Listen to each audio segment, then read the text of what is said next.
narito na ang mga balitang hatid sa inyo ng Express Balita. Kung inyong magiging tagapaghatid balita, ako si Catherine Landicho sa detalye ng mga balita.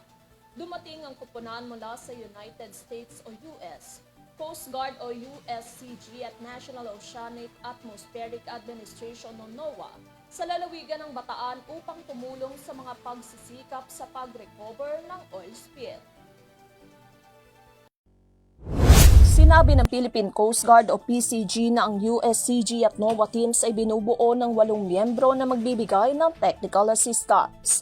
Makikipag-ugnayan ng USCG at NOAA sa PCG Incident Management Team hinggil sa recovery operation sa 3 maritime incident na kinasasangkutan ng MTKR, Terra Nova at MTKR Jason Bradley at MB Mirola 1. Noong nakarang linggo, iniulat ng PCG na nagsimula ang pag-recover ng langis sa MTKR Jason Bradley at MB Mirola 1 sa pag-deploy ng mga oil spill boom at paggamit ng mga water cannon upang tumulong sa pagpapakalat ng mga natapong langis. Sa kabilang banda, ang MTKR Terra Nova ay nasecure ng mga capping bags sa lahat ng mga valve at high-level na alarm pipe nito.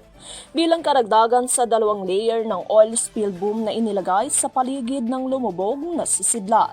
Masisecure naman ang MTKR Terra Nova ng mga takip ng metal ngayong linggo bago magsimula ang pag-recover. Sa susunod na linggo sa kargamento nito na mayroong 1.4 milyon na litro ng langis.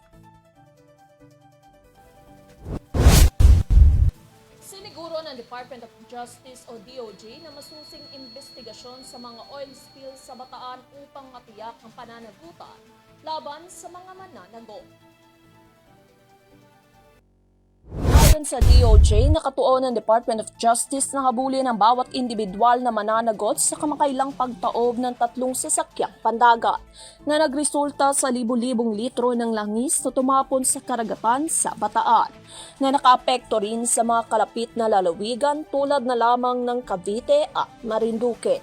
Sinabi ni Assistant Secretary Jose Dominic Clavano na ang layunin ng investigasyon ay malalaman ang anumang pagkakamali ng mga individual o kung may conspiracy sa pagproseso ng mga lisensya.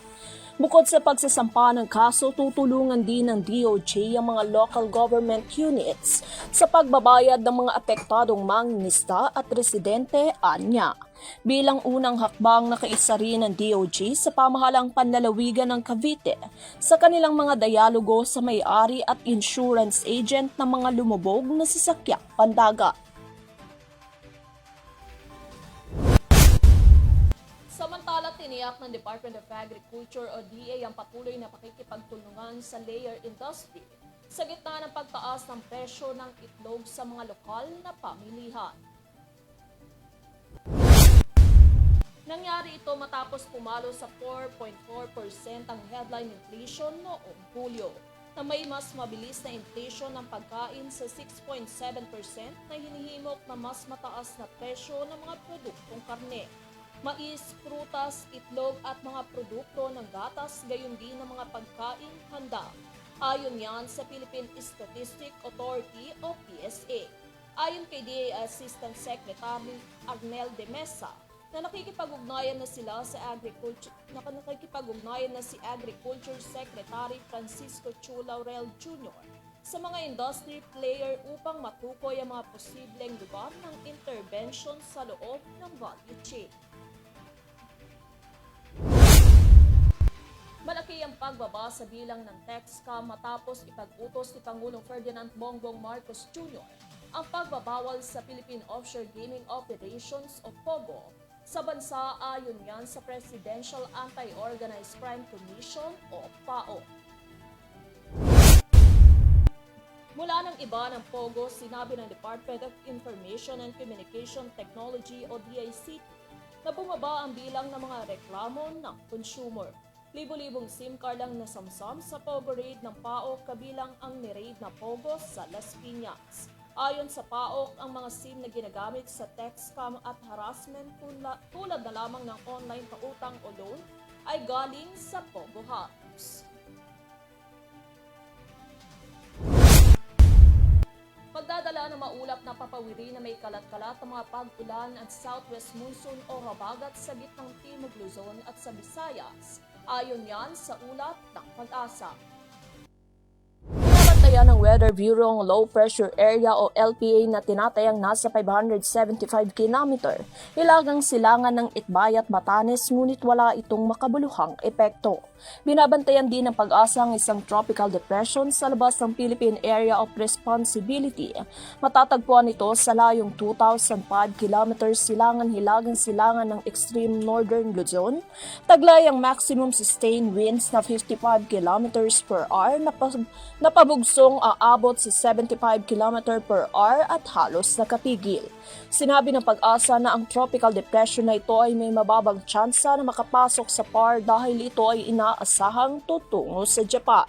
Sinabi rin ng Weather Bureau na ang tropical depression na ito ay hindi nagpapataas ng southwest monsoon.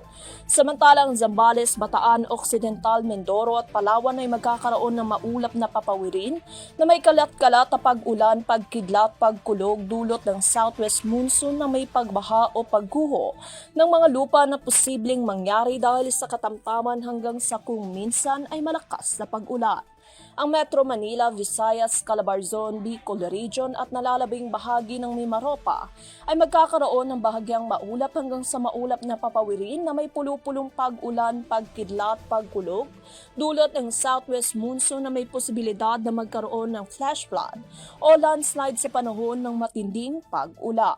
Ang nalalabing bahagi naman ng bansa ay magkakaroon ng bahagyang maulap hanggang sa maulap na papawirin na may pulupulong pag-ulan, pagkidlat at pagkulog dahil pa rin sa mga localized thunderstorm na may posibilidad na magkaroon ng flash flood o landslide sa panahon ng matinding pag-ulan.